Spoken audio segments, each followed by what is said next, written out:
Welcome to Transmissions Alt Mode, where we look at the latest comics and other media featuring the Transformers. In this episode, it's the end of Baroness and Cover Girl's excellent adventure as we review Skybound's G.I. Joe number 11. Today is Friday, September 26th, 2025, and this is episode 461 of Transmissions Alt Mode. Welcome to Transmissions Alt Mode, the podcast that lost both eyes in a knife fight. I'm your host Charles, aka Big C, and I'm joined by the excellent Transmissions team. Jeremy, aka Yakko. Hey, how's it going? Scott, the illustrious Dr. Pants. That's what you get for not bringing a gun to a knife fight. Hello, everyone. And Daryl, the Cybertronian Beast. Hi. I don't have a whippy retort, but let's talk Transformers. Yes, that's your retort, Daryl. Just get to it a little quicker every week, and we'll be good. Let's get to Transformers, Charles. Let's get to Transformers. As always, we start the show by thanking our donatrons, those lovely people who support us on Patreon and PayPal. Thank you all so much for continuing to support and contribute to the show. We really appreciate it. If you're not a donatron and would like to become one, just go to transmissionspodcast.com/support. You get lots of perks and bonus content, including our bonus show, We Like Big Bots. And that's available on our Patreon page. You can check out Daryl and Dr. Pants talking about the biggest bots in their collection. We've also got our Transformers live play RPG podcast, Empire of Rust, and the bonus uncut version of episode 145, Apocalypse Pow, is available right now on our Patreon page. The regular version will be up next Monday, September 29th, so just a few more days, but that's at transmissionspodcast.com/rust. But if you want to listen early, become a donatron and you get it a week early. And, of course, we've still got our Toy Hacks promo code for the month of September. That code is VORTEX. So use that code VORTEX to save 15% off everything at toyhacks.com. And that will be good until September 30th. And then we'll have a new code for the month of October. So probably announce that next week. All right, let's get into the show. And we're going to start off with some comics news. All right, so Comics Tropes had an interview with Robert Kirkman, and he talked all about the Energon universe and him taking over the Transformers title. Of course, he's still also writing the Void Rivals title, so he is doing 2 out of the 3 ongoing titles in the Energon universe. And he just talked about his love for Transformers and his excitement for taking over. Also, and we talked about this previously. Like I think he when he was on the panel at San Diego Comic-Con, how he is really trying to make this a seamless transition from Daniel Warren Johnson's run to his run on Transformers. So Transformers 25 is a continuation, not a reboot, not a reset. It's everything should flow directly from Daniel Warren Johnson's run. He also mentioned, he said there were 3 to 4 dangling plot threads that he was definitely picking up, and then some other threads that Daniel Warren Johnson left on the book that I think he didn't originally intend to be picked up on, and he's going to do something interesting with them. So I think we're in for a good time with the Transformers book with Robert Kirkman.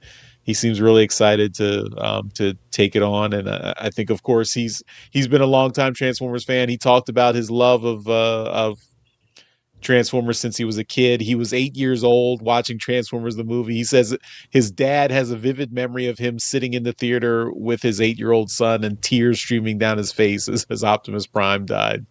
But then by the end of the movie, he was really excited to get all the new toys. So I guess the marketing worked for 8-year-old Robert Kirkman. So it was a good interview. I'd encourage the people to check it out. I'm just hoping the pacing is going to be better on Transformers than it is on Void Rivals. Yeah. We'll have to see. We'll have that first issue in just a couple weeks, so we'll get a chance to talk about it. All right, so we talked about this last week. I mean, we didn't know what was actually going to be revealed at Battersea at Transformers Day. And yes, this new Titan is being revealed, but the Titan it's just a comic Titan. It's a Titan in comic form. There's no toy, there's no like new design or anything, but there is going to be a new comic series written by Simon Furman, and it's going to be affiliated with the Transformers store in the UK at the Battersea Power Station. So the Titan, actually, they are letting fans name the Titan. There's 3 choices for the name: Turbine, Maximus, Metro Boss, or Autobot Powerplex. So you get to vote on one of those names. I think the vote is still open, so if you want to pick a name, there it is. I guess this comic series is going to be illustrated by Frederick Pham, and probably will be sold out of the Transformers UK store there, since I think it's a promotion for that. And it's going to be 12. It's going to be 12 issues. We also had Simon Furman doing an interview with Arrowfire on YouTube, and that gives more details of the Transformers comic and the Titan and everything, because that went up with the reveal on Transformers Day. So there was they also had a Q&A session at the store where Simon Furman was there, and he gave some more details. As I mentioned, it's going to be a monthly comic. The story takes place in 1986 and is very much set in the G1 continuity. And the Titan is not an Autobot or a Decepticon and does not speak. So the Titan is more like a weapon that anyone can use. So I guess people will be fighting over this Titan.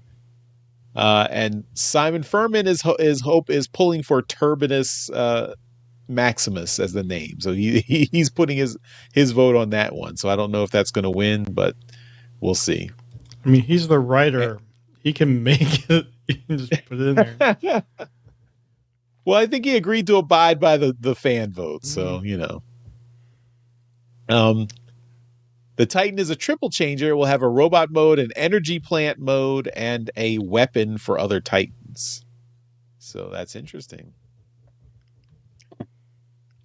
So I mean, I don't know that. I mean, we don't know what the future will hold, but it seems like this is very self-contained to this UK store. So I don't know if Hasbro's really has its eye on this to turn this into a toy. But I mean, it is Simon Furman coming back to Transformers, so that's always welcome. So I hope this comic will be available outside of the UK store. Maybe we can get access to it, but guess we'll have to wait and see. There weren't really any details on that, or at least I didn't see any details about how you could get this comic. I imagine if you go to the store in the UK, you can probably get it there, but yeah, I think how we'll get it. I think Skybound is involved somehow, because if you look at the top left corner of the book, it is the shape of the Skybound, their little box there. So I would think that they're involved somehow, like in the printing, since they do have the license. So, Hasbro has to abide by their agreements there. So hopefully we do get it, at some point. Maybe they'll do a trade that we'll be able to get once it's done. Can I just comment on the fact that I couldn't care less about this? There's no figure. This is just a character that's been created for a building that's in the UK. Okay, cool. Why do we need what did you say, 10 issues? 12. 12 issues? Holy shit. What? Like, okay, great. I don't care about this building. You know, I mean, I think it's specifically for this store in the UK, so maybe the people in the neighborhood care about this building, and this will draw traffic into the store. But yeah, it seems very niche, very very self-contained. I mean, it's cool that it is a real world building. Like we have a Transformer, a Titan that is based on a real world Earth building, which is cool. But I mean, again, I'm with Daryl because there's like no toy announcement. It's just a new character for a very specific like comic series that's coming out. I personally am like, eh. Also, I'm gonna say it. I think the design is really boring. Mm-hmm. It looks like every other Titan we've ever seen, and it's like, okay. I mean, again, cool for the people who are in that neighborhood that they get some representation. They could be like, oh, that's cool. It's a character based on a building I'm very familiar with and I grew up around. Like, that is cool. But it's just me. I feel like they missed out on an opportunity with the naming. They could have had Metro Bob instead of Metro Boss. I mean, come on. That'd be awesome. And what kind of energy plant is it? I think is it hydro? Yeah, so it generates hydro, but how? Is it a water station, or is it a... Well, the hydro would mean water. Like, well, electrical hydro, right? No, hydro means water. Hydro means water. Water goes through some... water turns the turbines. Yeah. Well, here we call hydro the electricity in your house is hydro. That's okay. probably because the source of it is a hydroelectrical plant. Well, I mean, there's one there, but we also have the Bruce nuclear plant up north. So, is it a nuclear facility? Is it a coal facility? Is it a if it's a hydro facility, it's hydroelectric. That's what it means. There's not a hydro nuclear facility or a hydro coal facility. That doesn't make sense. I am telling you that hydro is referred to as the electricity, not the source. That's in Ontario. That's not the rest of the world. That's not generally accepted language, Daryl. You're trying to impose your regional dialect on the rest of us, and it doesn't work. Okay, I looked it up. Number one, it's decommissioned. It's actually not working anymore. And number two, it was coal fired. It used coal. Oh, okay, so it's not a hydroelectric plant at all. I thought it said hydro somewhere, but I guess it's just because it's Battersea and it's on the river that I assume. But it produced hydro. No, it produced electricity. Daryl, electricity, not hydro. It does not produce hydro. It produced electricity. Hydro. They probably had water fountains that had hydro. Yeah. No, it does not produce hydro. I'm gonna plant my flag on this one because it's because the UK is they're a little closer to us than you. Hey, Daryl. So Daryl, we use a lot. We still use the U in a lot of our words, same as them. So, it's Daryl. Hydro is Greek for water. It's not Greek for electricity. I know what you're saying. I know what you're saying. Trust me, I understand you. But I'm telling you, this is great content. The difference between the difference between us saying hydro and you saying hydro, right? We have just a recognized term for it, meaning electricity, right? Who's to say they do not share the same term? I will say they do not share the same term because no one shares that term. Sure. Okay. Anyway, if they were, you said they're coal fired? Yeah. They're coal? It's decommissioned. It doesn't work anymore, so. I'm going to put in the name CancerBot. Okay. Okay. Smogbot.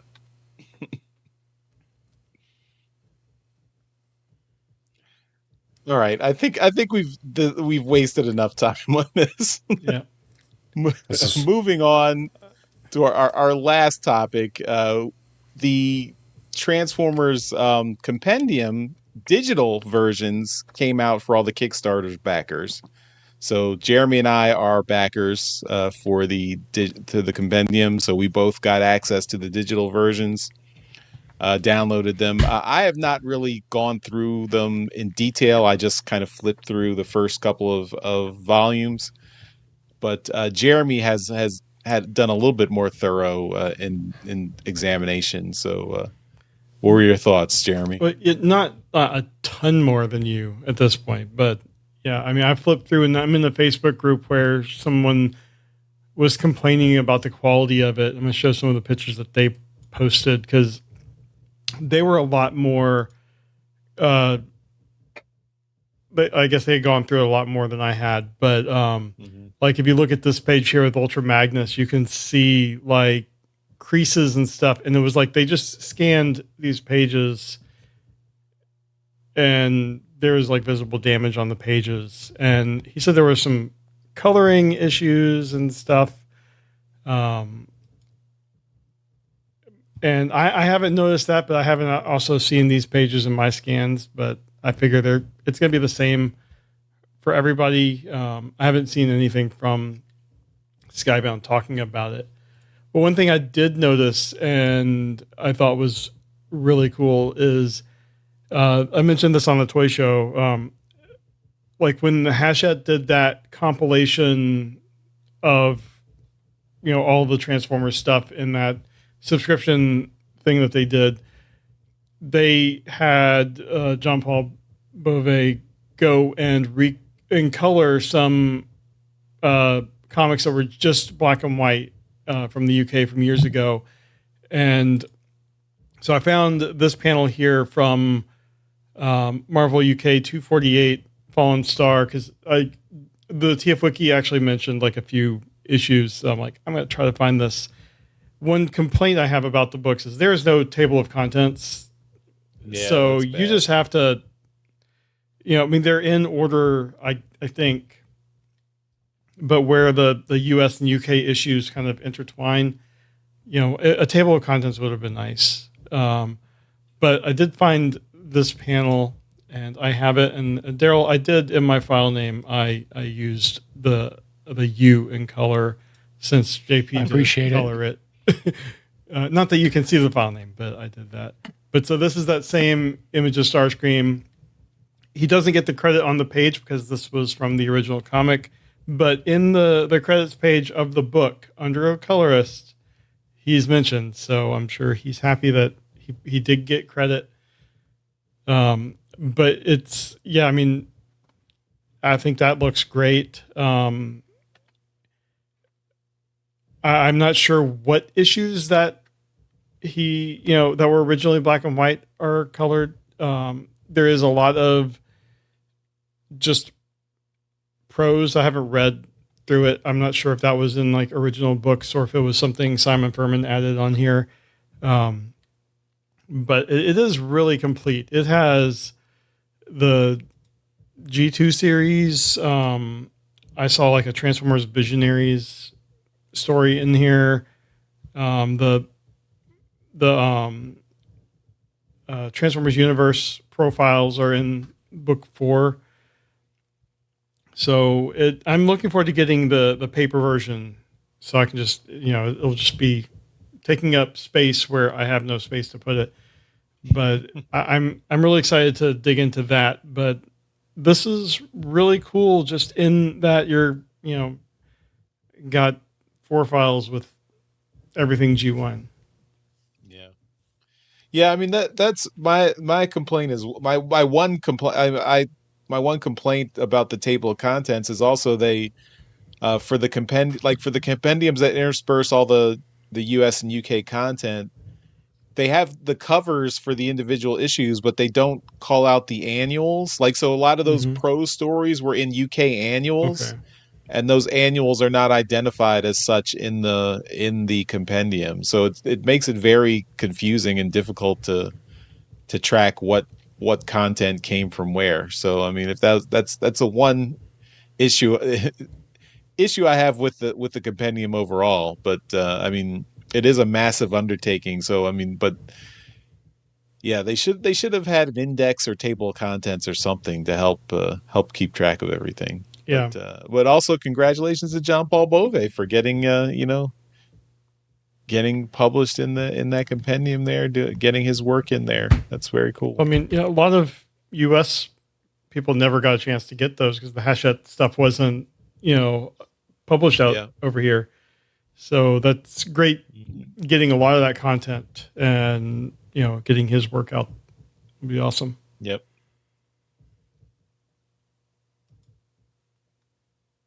All right. Well, that's all for comics news. Let's get into our comic review. Okay, we are looking at G.I. Joe number 11. This is written by Joshua Williamson, art by Andrea Milana, colors by Lee Loffridge, letters by Russ Wooten, and editor is Ben Abernathy. The story begins as Risk has his pistol aimed at Mercer and the Cobra forces, and he's amazed at what he's seeing behind them. Clutch says that he wishes that he had popcorn for the show that's about to happen, and Mercer thinks that he's making a joke. However, he turns around and he sees Hound's glowing eyes as he orders his forces to open fire on the robot. Hound easily handles the attacks, but he recognizes that the weapons are powered by Energon. Risk demands some answers as to what's going on between Clutch and this robot, and Clutch promises he'll get answers after they win the fight. However, Hound provides some immediately. He says that Clutch thought that they'd find Energon in the ruins of the Mars Industries building. When the fight's over, Hound squeezes a rifle like a fruit, and he drinks the Energon from it. He notes that it's not pure Energon and is corrupted, but it's just enough to sate his hunger. Clutch grabs all the guns he can, and he tells Risk to grab the rest so they can study them if they work. And then Hound transforms, and the two Joes hop on and escape. Watching them leave, Mercer recognizes that the robot changed just like Starscream did. In Paris, Baroness and Major Blood are engaged in a knife fight. Blood taunts her that Cover Girl will never get to Raptor in time, and her parents are going to be killed. Raptor chooses that moment to check in, but he doesn't see Cover Girl emerging from a manhole cover on the street behind the building that he's perched on. Not getting any answer, Raptor readies his attack, but Cover Girl jumps him. At the same time, Baroness is making a move to get Blood's radios that had fallen in the fight. But Blood throws some sand into her face and open cuts. He says that Cover Girl left her to die and asks why someone like Cover Girl would ever help someone like the Baroness. Baroness says that that's because Cover Girl is better than her and a Joe, just like she is, and then she stabs Blood in his good eye. Baroness grabs the radio and makes her escape. Then she tries to call Raptor on the radio to try and threaten him not to touch her parents. But it's Cover Girl that answers the radio, and she lets Baroness know that Raptor's been handled and her parents didn't even know that they were in danger. In the depths of Cobra headquarters, Destro's confronting Cobra Commander with the knowledge that Destro understands that the Commander has his secrets, and he understands someone that lives behind a mask, but the Commander needs him, and Destro demands an explanation before the Commander tries to kill him. Cobra Commander tells him that he needs no one, and he also knows about the secret missions that Destro has sent Mercer on. Destro wants to know what he's not being told after learning about the robots, Energon, and the rest. Cobra Commander says that there are wars coming between flesh and metal, and they need to become one with the metal if they're going to win. In the pit, Duke is watching Clutch and Risk arrive in a Jeep looking like they've been in a fight, and he asks what happened. Risk says that it was just a bar fight, and it was just team building between him and Clutch. Duke doesn't completely buy it, but he's really there to deal with the Baroness. She's late and never reported in. But then a voice from behind him tells Duke that he worries too much. Cover Girl and Baroness walk by with shopping bags from their European trip. Duke notices a black eye on Baroness and what looks like a bullet wound on Cover Girl. He hopes that they didn't do that to each other, but they said what happens in Paris stays in Paris.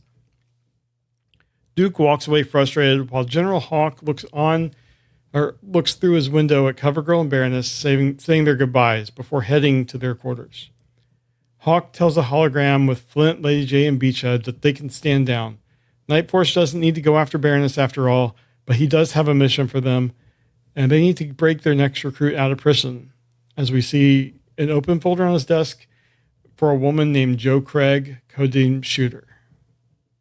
To be continued. So I really enjoyed this. It was kind of a wrap up of everything that's going on and kind of going into some new stuff. So I really like the Hound clutch risk stuff.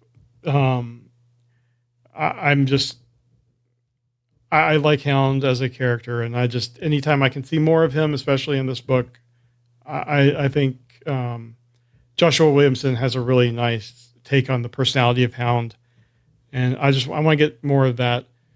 I don't know if I've ever seen a Transformer like squeeze something with Energon to just drip out. I would think that the guns would explode, but it works. I'm happy that the Major Blood Baroness stuff is over. It was, I didn't hate it. I'm not a big fan of Raptor, but it did say in the letters page that they're not done with Major Blood. So we'll see what they're going to do with that. Figure it's going to be a cybernetic eye. And then the wrap up with Duke, I thought that was just fun, where no one's really telling him anything. He can tell something's happened with both groups. And then we get the thing at the end where Hawk has been spying on Baroness because no one trusts her, but he can't let Duke know that he's been spying on him. So I'm guessing that the next issue is going to be the Night Force getting the new member. And I looked her up. Apparently she is like a sniper in G.I. Joe. She already has a toy out. So looking forward to seeing where that's going.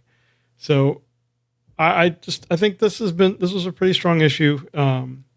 Let's move on. Daryl, we know this is your least favorite book in the Energon universe, but it had a Transformer. So what'd you think of it? I liked the Hound stuff. That was fine. It was nice to see that he got this Energon stuff out of the guns. The wrap up of the Baroness and Major Blood stuff was good. That was about time. It took a little longer than I would have liked it to. All the other stuff is fine.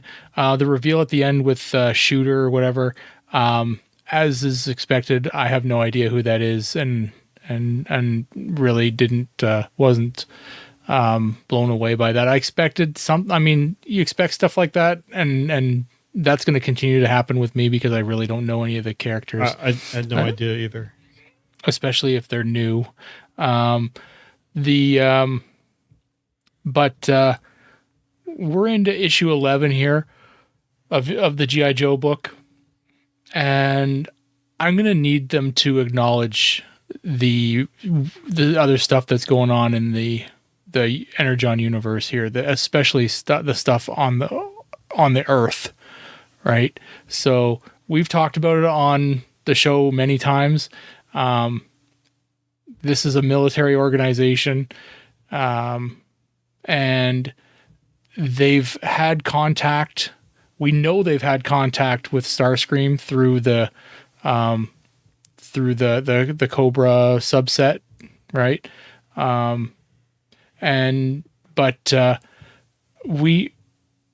There's the Transformers book has been having an all-out war on the west coast of the U.S. So they need to acknowledge something like that is going on. Like, they need to at least say, okay, we gotta get something. There's something going on, right? We've got a chunk of Cybertron sitting off the coast as well in the water. Like, They did acknowledge the fight going on, because there's one of the issues it shows on a screen, and they're talking about it. What was it, Seattle or just Washington? Yeah, the fight going on, because you see Bruticus and Devastator, and they're talking about it. Oh, that's right. yeah. Right. But in the latest, like in Transformers 24, basically there's a line of destruction from there to Chicago. Mm-hmm. So I want to believe that where this is in the G.I. Joe book, we haven't gotten there yet, because the past 3 issues of G.I. Joe have all taken place over the course of how long? Only a couple of hours. no, I mean, well, the whole Baroness thing is a 48 hours. Yeah, well, but it's not very long, so I don't know how long. Mm-hmm. Like, I'd have to compare the time frames, but I would like just some point of reference in time every so often. yeah. Right. No, I get it. Yeah. I get it. There's enormous robots destroying a city or multiple cities. You need to at least to kind of, give some attention to this, especially if you're the Joes. This is you're supposed to be working with these to mitigate some of this stuff, especially with Duke Duke's and history. Yeah, there should be something going on here, and I'm gonna need, like, for me, I'm not gonna be a huge fan of this book, I don't think, ever, but they need to at least acknowledge this and bring, like, this is supposed to be in the Energon universe here, so you can't just keep using all the characters from all over the place and just say, yeah, we're in the same universe, and not actually acknowledge the fact that, shit's going down on the same planet, and you're not, you're not helping out, or you're not going to deal with it. So, yeah, I don't know. The book's fine. I'm just not a big fan of G.I. Joe. Yeah. Oh, that's fair. All right, Dr. Pants, what do you think? I liked it. I've enjoyed the G.I. Joe book. I'm with Daryl on this, though, that, like, I'm not a big G.I. Joe fan. Like, watched the cartoon when I was a kid. I had a couple of toys, but since then I haven't gone back to it. So when a character pops up and they are named and they've got a code name, I'm usually checking the wiki and I'm like, who was this person? Are they somebody I should care about? But in general, I like the story. I like the character interactions. I really did enjoy that first part where it was Hound and Clutch and Risk and them doing their thing. I'm very curious to see how this is going to play out, because obviously they grabbed a bunch of the guns, not just for Hound to eat, but now they've got these Energon powered weapons. So we'll see how that pans out. Maybe now they'll develop red lasers to fight the blue lasers. We'll see how that goes. I would only hope that. Same. I mean, that is a quarter of the battle. It is. The Baroness Major Blood fight, I thought the fight was really cool. I like the choreography and the artwork going on here. Love that full page shot of her stabbing him in the eye. It's brutal. It's well done. I really, really like that. I will say I'm glad that this story is finally wrapped up, though. I really wish it hadn't been 3 full issues. I think they could have probably done it in 2, but I wasn't upset with it. I enjoyed the whole thing with Baroness saying the cover girl's better than her because she's a Joe. And honestly, this whole thing is just making me go, is there going to be a point where Baroness turns? Is there going to be a point where Baroness actually does go to Cobra? Because we know from the 80s and every other iteration that Baroness is a member of Cobra. So when's the turn going to happen? But I don't know. They're making her a likable figure. Yeah, they're making I'm hoping now at this point, I'm hoping that it's not for a long time. I want them to build up, everyone liking her, from the fan base, and then the turn will have so much more value. Yeah, I want it when she turns, I want it to hurt. I want it to be impactful. And I mean, they're doing a good job because I like the Baroness. I like her story and where that's going. I am waiting for the other shoe to drop with Duke and Hound and all of this stuff that's going on in the background and him finding out. And I'm really curious to see how how it goes down with Hound. I do like that they put him with the Joes, not only because he's a military vehicle, but because in G1 in those first few episodes, he was really close to Spike and he was the human connection character, and now he's the human connection character here. So I kind of like what they're doing with that. And so he's always one of the more friendly ones. Yeah, so I really like what they're doing with that. And the artwork was really nice. I like the artwork in this book. I've had my complaints in the past with some of the issues, but this one in general, I thought they did a good job. So I'm looking forward to more. All right, awesome. Charles, let's wrap it up with you. What'd you think? All right. And Dr. Pants, they actually took 4 issues for this story. They started in issue 8. So oh my God, really? Wow. Yeah. Oh crap. Oh, I thought it was only 3. Yeah. Oh God, never mind. Yeah. Yeah. So okay. Well, then they should have wrapped it up in 3. It's been entirely too long. Yeah, I mean, I thought the story was good. I also liked Hound and that little having Risk and Clutch team up with Hound. I thought that was a nice subplot. I also am very confused as to how Duke, who has Duke's entire motivation is getting the robots for killing his friend, and Duke has no interest in taking part in the battle across the United States of all these giant robots. That seems very weird, and they need to have some kind of explanation for that. Yeah, I mean, the story itself, the self-contained story was good. I thought the Cover Girl and Baroness team up was a nice kind of buddy story and everything. And yeah, I like that they've subverted expectations with the Baroness and this seems to cementing her more firmly in the G.I. Joe team. So maybe that will make it that much more painful when she has her heel turn or whatever. I was not a fan of the artwork in this issue. I just thought it was not detailed enough. The lines were very, I'd say almost impressionistic, very, very rough. And I prefer to have more detail and have things a little bit more clearly drawn. But the action and the dynamic stuff here was pretty good, I guess, but I just didn't think it was detailed enough. I had no idea who the shooter person was at the very end of the issue too. I looked it up on Joepedia, and apparently that character was was around since the classic Marvel days and was named after Marvel editor-in-chief Jim Shooter at the time. So that's interesting. Cool tidbit. But yeah, I had no idea who she was either. But I guess we'll see. I guess maybe we'll see if she's someone interesting in the next issue when we go back to Night Force. I don't understand why. I mean, I'm sure this will become a larger plot thread, but Hawk playing all these teams against each other. I mean, I don't know. It seems like it's counterproductive, but I guess we'll find out. I guess he thinks Duke is so volatile that he has to handle him to very delicately and not get all his other things mixed up. But whatever. I guess we'll see. Yeah. All right. Yeah. So that's our comic review for this week. And move on. All right. Well, let's finish up with some convention news.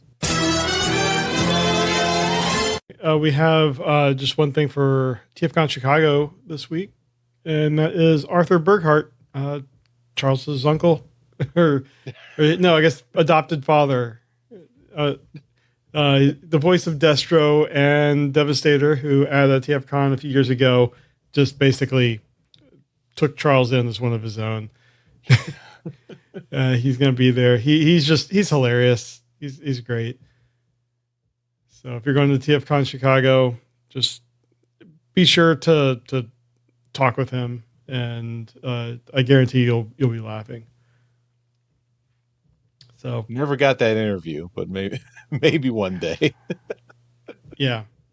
Go to Chicago and try, Charles.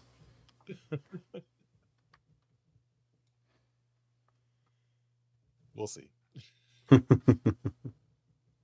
All right, that's it for this episode of Transmissions Alt Mode. Thanks everyone for watching and listening. Of course, at the end of every episode, we give a shout out to our masterpiece donatrons. These are the folks who continue to support the podcast at our highest level on Patreon. That's why they get a mention in every episode. So thank you once again to John Forks Good and Steve C. You guys rock. And Dr. Pants, you're awesome as well. Thank you for joining us this week. Why don't you tell everyone where they can find you? Although I can see it right very clearly on your window there. So tell us all about it. Thank you. You guys are awesome as well for having me on here. Always inviting me to come on. You can find me and my friends at nerdstradamus.com. It's right below my name if you're watching this, or it's in the show notes if you're listening to this. You can go to that website and find where we are at and check all of our stuff. We did a stream last Friday. We've got a new podcast up. We're going to be streaming just about every Friday around 6 or 7 Eastern Standard Time on Twitch and YouTube. So check us out. I don't know what we play sometimes. This past week it was Mega Man X and Cabin Factory. So listen, just look it up on Cabin Factory was a delightful indie game, an indie horror game we played. It's on Steam. I actually highly recommend it. It's about an hour's worth of gameplay, but it was lovely. Absolutely adorable. So I'd say check it out. Awesome. I mean, Dr. Pants, I of course I'm familiar with Cabin Factory. I was wondering what this Mega Man X is. I've never heard of that. Well, you see, there was this old series called Mega Man, and then they made it more extreme by adding the X. I thought it was when the founder left and then came back and then redid the whole Mega Man operating system.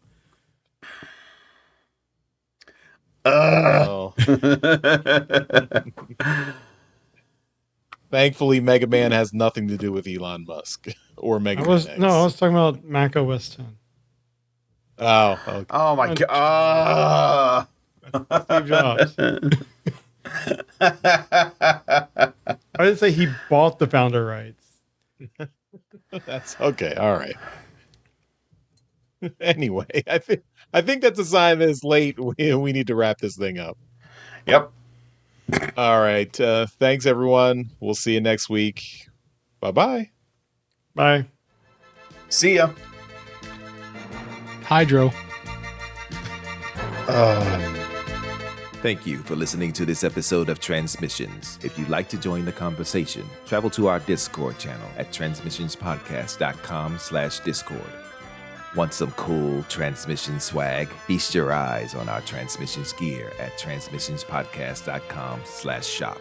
If you'd like to support our podcast, go to transmissionspodcast.com/support or tell your friends about our show. We'll see you next time.